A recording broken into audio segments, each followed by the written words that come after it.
Lucha Libre მექსიკური რესლინგის უნიკალური სტილია. ამ კულტურის წარმომადგენლებს ლუჩადორებს უწოდებენ. ისინი გამოირჩევიან სისწრაფით, აკრობატული მოძრაობებით და ჰაერში შესრულებული მანევრებით. ატარებენ ნიღბებს, რომლებიც მათ იდენტობას, ისტორიას და ღირსებას განასახიერებს. დღეს კი ამ სტილის ერთ-ერთ ყველაზე გამორჩეულ წარმომადგენელზე, რეი მისტერიოზე ვისაუბრებთ. მანამდე კი თუ გინდა რესლინგის თემატიკის ვიდეოები გაგრძელდეს, დაალაიქე და გამოიწერე არხი. ოსკარ გუტიერეს რუბიო, ცნობილი როგორც რეი მისტერიო, 1974 წლის 11 დეკემბერს ჩულავისტაში, კალიფორნიაში დაიბადა. პატარა რეი სკოლაში სწავლის გამო ყოველდღე ტიხუანადან სან-დიეგომდე სიარული უწევდა. რესლინგისთვის მზადება 8 წლის ასაკიდან დაიწყო ბიძამისის დახმარებით. სხვათა შორის ბიძაც რესლერი იყო და რეი მისტერიოს სახელით მონაწილეობდა. რესლინგ კარიერის დასაწყისი. 14 წლის ასაკში რეი მისტერიომ მშობლების თანხმობით სკოლა მიატოვა და მთელი ყურადღებით რესლინგ კარიერაზე გადაერთო. დაიწყო ლუჩა ლიბრეს სწრაფი და აკრობატული სტილის შესწავლა. მისი დებიუტი 1999 წლის 30 აპრილს შედგა. თავდაპირველად ის მწვანე ხვლიკის და კოლიბრის სახელით მონაწილეობდა. 1992 წელს გააფორმა კონტრაქტი ლუჩა ლიბრეს პროფესიონალური რესლინგის ასოციაციასთან. ბიძამისმა კი უფლება დართო მისი სახელი გამოეყენებინა. ამ დღიდან დაიწყო რეი მისტერიო ჯუნიორით მოღვაწეობა. მექსიკაში გატარებული პერიოდი რეის ძალიან დაიხმარა მისი უნარების და მოძრაობების განვითარებაში. რეი მისტერიო ECW-ში. 1995 წელს ECW-ს პოლ ჰეიმენი აკონტროლებდა. სწორედ მისი იდეა იყო მექსიკელი რესლერების დამატება. მოიწვია იუვენტუდ გერერა, ფსიქოზი და რეი მისტერიო ჯუნიორი. ამ დროის განმავლობაში ჯერ კიდევ უცნობი რესლერი იყო შეერთებულ შტატებში, მაგრამ ჰეიმენი მას ენდო. ECW-ში მისი პირველი მატჩი 1995 წლის 16 სექტემბერს. Gangsters Paradise-ის ღონისძიებაზე, ასევე დებიუტანტ ფსიქოზის წინააღმდეგ შედგა. მათი დაპირისპირება გაგრძელდა 7 ოქტომბრის ECW-ს Hardcore TV-ს ეპიზოდში. სადაც ვიხილეთ ერთ-ერთი საუკეთესო ბრძოლა რეის და ფსიქოზის შორის, რომელიც დღესაც კი კლასიკად ითვლება. რეიმ ECW-ში არც ისე დიდი დრო გაატარა, მაგრამ აქ მან თავის სტილს შემატა ექსტრემალური მოძრაობები. მექსიკისგან განსხვავებით, სადაც რეის შეზღუდული წესებით უწევდა შოუებში მონაწილეობა, ECW-ში მან სრული თავისუფლება მიიღო. დაიწყო სკამების და მაგიდების გამოყენება. არც რინგის და ბარიკადების მიღმა ერიდებოდა მოძრაობების შესრულებას. რეი მისტერიო WCW-ში. რეი მისტერიოს WCW-ში გადასვლა მისი კარიერის ერთ-ერთი ყველაზე მნიშვნელოვანი ეტაპი არის. სწორედ აქ გახდა მსოფლიო დონის ვარსკვლავი. კომპანიაში გადმოსვლისას მას პატარა ინციდენტით შეემთხვა. ესპანურ ენაში რეი მისტერიო ნიშნავს იდუმალ მეფეს და ესპანურად სწორად ასე იწერება. მის მაისურებზე და გრაფიკულ გამოსახულებაზე კი სახელში ასობგერა I, White ჩაანაცვლეს, იმიტომ რომ ინგლისურად სიტყვა იდუმალი Y-ის გამოყენებით იწერება. რეიმ არ ჩაასწორებინა ეს შეცდომა და ასე განაგრძო შოუებში მონაწილეობა. WCW-ში პირველი მატჩი 1996 წლის 16 ივნისს Great American Bash-ის pay-per-view-ზე 딘 მალენკოს წინააღმდეგ ჩაატარა. მიუხედავად იმისა, რომ რეიმ ეს მატჩი წააგო, ლუჩა ლიბრეს სტილი მაყურებლისთვის დაუვიწყარი სანახაობა იყო. ამ პერიოდში ამერიკაში გავრცელებული იყო მოსაზრება, რომ ნიღბიანი პატარა უცხოელი რესლერები უნიჭოები იყვნენ და მძიმეწონიანებთან ახლოსაც ვერ მივიდოდნენ. რა თქმა უნდა, ეს მითი რეი მისტერიომ დაამსხვრია. მისი WCW-ში გადასვლა დაემთხვა Cruiserweight დივიზიონის აღზევებას და მალევე გახდა ერთ-ერთი მთავარი ვარსკვლავი. პირველი Cruiserweight ტიტული 딘 მალენკოსთან მატჩში მოიგო.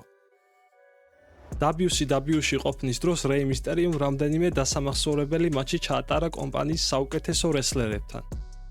ყველაზე დასამახსოვრებელი 1997 წლის 26 ოქტომბრის Halloween Havoc-ის pay-per-view-ზე ჩატარებული მატჩი გახდა. სადაც სასწორზე ედის ტიტული და რეის ნიღაბი იყო. სწორედ ამ დღეს მოიგო რეიმ ისტორიაში მეორედ Cruiserweight ტიტული. მისტერიომ ჯამში სულ 6-ჯერ მოახერხა ამ საჩემპიონო ქამრის მოპოვება. LWO-ს შექმნა. WCW-ს ხელმძღვანელ ერიკ ბიშოფსა და ედი გურეროს შორის რეალური კონფლიქტი არსებობდა. ამის მიზეზი იყო ის, რომ ედის და მისი დონის რესლერებს არ ჰქონდათ შანსი, რომ main event-ის მონაწილეები ყოფილიყვნენ. ედიმ მას ჯერ კადრს მიღმა, შემდეგ კი Monday Night Raw-ს პირდაპირ ეთერში მოსთხოვა კონტრაქტის გაწყვეტა და შოუ დატოვა. WCW-ს კრეატიულმა ხელმძღვანელმა ჯეისონ ჰერვიმ ეს კონფლიქტი სცენარში გადაზარდა. მან ედი გურერო დაბრუნებაზე დაითანხმა. შედეგად 1998 წლის 5 ოქტომბერს Monday Night Raw-ს ეპიზოდში ედი გურერომ ჩამოაყალიბა დაჯგუფება Latino World Order. მათ განაცხადეს, რომ ყველაფერს გააკეთებდნენ კუთვნილი დაფასების მისაღებად. ერიკ ბიშოფს კი მხოლოდ ერთი გზა ჰქონდა დარჩენილი.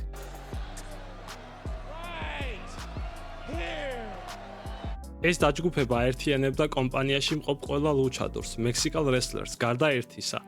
რეი უარს ამბობდა მათთან გაერთიანებაზე, რის გამოც დაიწყო დაპირისპირება ედის და სხვა LWO-ს წევრებთან. 1998 წლის 16 ნოემბრის Monday Night Raw-ს ეპიზოდში ედისთან განცდილი მარცხის გამო მას მოუწია შეერთებოდა დაჯგუფებას და დამცინავად დიდი ზომის მაისურიც ჩააცვეს. 1999 წლის დასაწყისში ედი გურერო ავარიაში მოყვა და WCW-ს დროებით ჩამოშორდა. მისი არყოფნით LWO-მ ლიდერი დაკარგა და გუნდმა დასუსტება დაიწყო.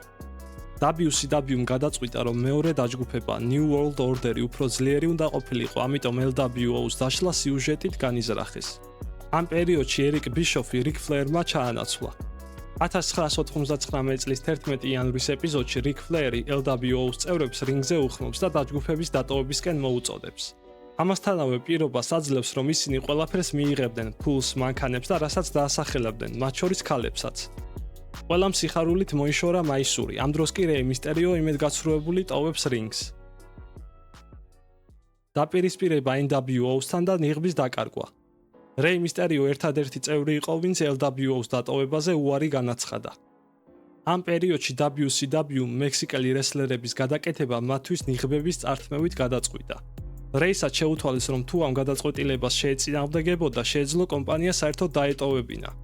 Super Brawl-ის მეცხრე ივენტზე რეი მისტერიო და კონანი შეხვდნენ კევინ ეშს და სკოტ ჰოლს. მატჩის წინაპირობა ასეთი იყო, თუ რეი და კონანი წააგებდნენ, რეი მისტერიო ნიღაბს დაკარგავდა. რა თქმა უნდა, სცენარის მიხედვით მათ ეს ბრძოლა დათმეს.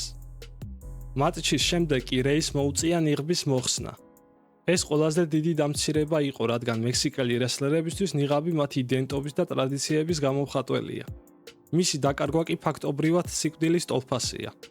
ტრადიციების მიხედვით, როდესაც ლუჩადორი ნიღაბს კარგავს, მას აღარ აქვს უფლება საჯაროდ მისი გამოყენების. კარიერა ნიღბის გარეშე. ნიღბის დაკარგვის შემდეგ რეი იმავე სტილით აგრძელებდა ბრძოლას, მაგრამ ახალი იმიჯი მოირგო. გახდა უფრო ქუჩური სტილის რესლერი, შედარებით თამამი პერსონაჟით. დაიწყო მასზე ბევრად მაღალი და დიდი აღნაგობის მებრძოლების დამარცხება. ამის გამო მას Giant Killer-ი შეარქვეს. მისტერიომ ახალი დაჯგუფებაც ჩამოაყალიბა სახელწოდებით Filthy Animals. მის კარიერაში პირველად და უკანასკნელად ვნახეთ რეი უარყოფითი პერსონაჟის როლში. ამ დაჯგუფების და The Revolution-ის დაპირისპირებები მართლაც საინტერესო იყო, მაგრამ ამის იქით რეი მისტერიოს კარიერაში არანაირი წინსვლა არ მოჩანდა. საბოლოოდ 2001 წელს WCW WWE მიყიდა. რეის კონტრაქტის მიხედვით კიდევ ერთი წელი ჰქონდა დარჩენილი. WWE-მ რეის უთხრა, რომ კონტრაქტში გაწერილი პერიოდი შეეძლო სახლში გაეტარებინა და ამის შემდეგ გადაწყვიტავდნენ გაეფორმებინა თუ არა მისთვის ახალი ხელშეკრულება. მისი აზრით ეს ნიშნავდა, რომ კომპანიას არ სურდა რეი მისტერიო ჯუნიორის თავის შოუებში ხილვა. რეიმ სახლში დარჩენას არჩია დამოუკიდებელ რესლერად გაეგრძელებინა კარიერა მექსიკის და ამერიკის სხვადასხვა ორგანიზაციებში. ამის შემდგომ კი როგორ განვითარდა მოვლენები უკვე მომდევნო ვიდეოს თემა იქნება, ამიტომ გამოიწერე არხი და დაელოდე შემდეგ ვიდეოს.